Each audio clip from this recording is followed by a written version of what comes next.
મહાદેવની જય, સચ્ચિદાનંદ ભગવાનની જય.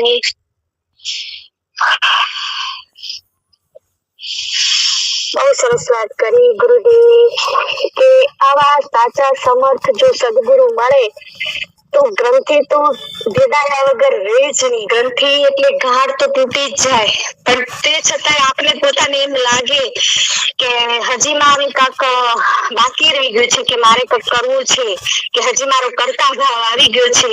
તો બહુ સરસ બધું જ આમ ખેરવી નાખ્યું, અંદરથી આમ ખરી પડે આજે ખરેખર એવો સત્સંગ હતો કે કઈ એ નહીં, અને તે છતાં સંશયો હજી ઉભા થાય કે મારે સાક્ષી બનવું એ.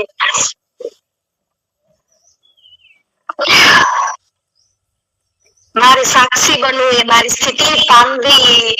આપણી જે સ્થિતિ છે એ બધાની સ્થિતિ એ એક જ છે, અને આપણે બધા જ અલગ અલગ, જે અલગ અલગ નામ રૂપ ગુણ, અને હું પોતાને અલગ માનું ને એ હું પોતે એક જ છું. ભલે નામ રૂપ ગુણ બધું જ અલગ, ઘણા અલગ, પણ માટી તો એક ની એક જ છે. માટીમાં કોઈ જ ભેદ નથી.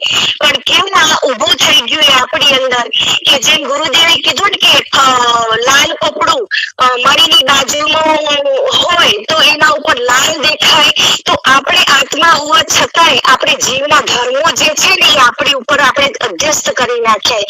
જેમ એક જાસૂદનું ફૂલનું દ્રષ્ટાંત ઘણી વાર ગુરુદેવ આપે છે કે એનો કલર કેમ ફટકડી ઉપર ખાલી આમ એનો કલર જ દેખાયો છે નહીં વાસ્તવમાં, પણ દેખાયું તો આપણે એમ લાગેલું કે હું લાલ લાલ, ફટકડી એમ કે હું લાલ લાલ, એવું તાદાત્મ્ય થઈ ગયું એમ કે જળ અને આ ચેતનની જે ગ્રંથિની વાત કરી ગુરુદેવે, તો આપણે જીવ ધર્મો જે છે ને જીવના ધર્મો, જન્મવું મરવું, આ બધા જે એવા ધર્મો છે ને એ ધર્મો આપણે આપણા ઉપર થોપી દીધા, આપણા ચેતન આત્મા ઉપર આપણે થોપી દીધા.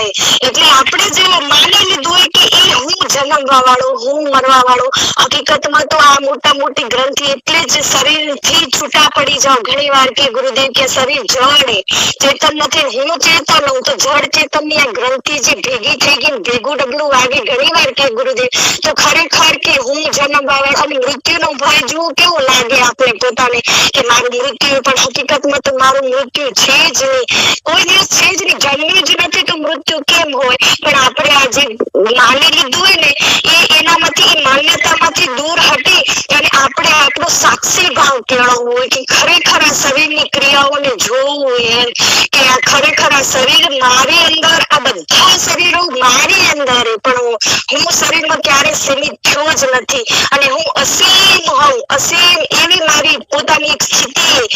કે તુર્યાતીત ની વાત કરીએ તો બહુ મોટી વાત છે કે તુર્યાતીત એટલે ત્રણેય અવસ્થાઓને જાણવા વાળો ચોથી અવસ્થા તુર્યાતીત, એનો સાક્ષી.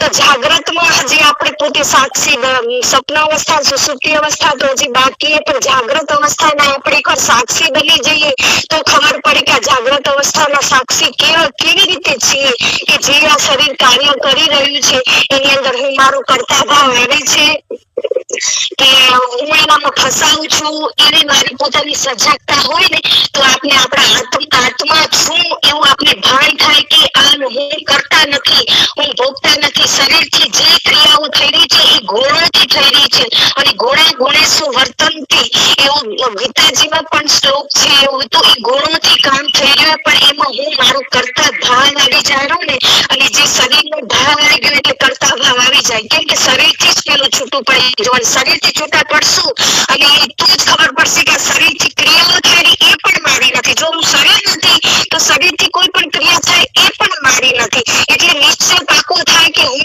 એક આત્મા જ છું, ઇન્દ્રિયો વગરનો, અને મારા આત્માનો જ પ્રકાશ આ શરીરમાં છે, અને શરીરની ઇન્દ્રિયો સક્રિય બને છે.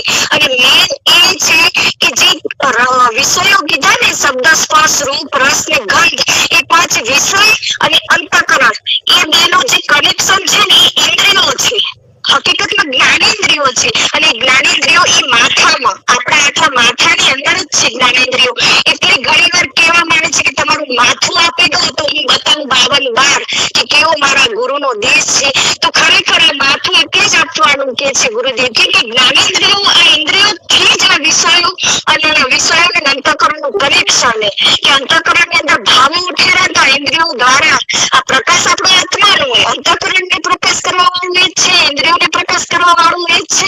અને મારી વિષયોમાં જે ઇન્દ્રિયો જઈ અને રસ લઈ અને અંતઃકરણમાં બધું એ આવે છે, ભાવો આવે છે. તો એ ભાવાતીત થવા માટે જે આ ઇન્દ્રિયો છે ને એ જ વચ્ચે પુલ એક વિષયો અને અંતઃકરણ વચ્ચેનો જે એક પુલ એટલે ઘણી ગીતાજીમાં પણ કે છે કે જીતેન્દ્રિય બનો. કૃષ્ણ અર્જુનને કીધું કે જીતેન્દ્રિય બનો.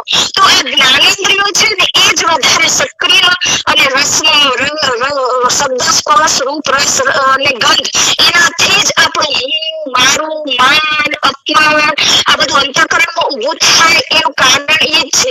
એટલે આપણી સજાગતા ત્યાં જ જોઈએ છે કે ખરેખર કે કોઈનો શબ્દો સાંભળવાથી તો કાને શબ્દો પકડ્યા એ આપણી જ્ઞાનેન્દ્રિય એ માથામાં આવેલી. તો એ જ્ઞાનેન્દ્રિયથી અંતઃકરણ ઉપર એની શું અસર થાય રહી તો આપણે જયારે સાક્ષી બનશું ને ત્યારે આપણે એકદમ ખબર પડશે કે ખરેખર કે આ પહોંચેલ વિષયો અને જ્ઞાનેન્દ્રિયો અને અંતઃકરણનું શું કનેક્શન શું આપલે થાય છે, શું આવે છે, શું જાય છે કે હું સ્થિર થઈ ગયું, હવે હું મારામાં ખરેખર હું એક આત્મા ચેતન જ છું, આનાથી મારો કોઈ જ સંબંધ નથી અને હું મારા પ્રકાશથી ખાલી પ્રકાશિત થઈ રહ્યું છે અને સક્રિય થઈ રહ્યું છે. હું એનું અધિષ્ઠાન છું પણ હું એમાં નથી અને એ પણ મારામાં નથી અને હું સદાય છું એવું મારું સ્વરૂપ છે. એટલે ઘણીવાર ગુરુદેવ કે સર્વરૂપા સદા લેતા એવા આપણે અસંગી છીએ કે ક્યાં સંગી થતા જ નથી. સદગુરુ દેવની જય.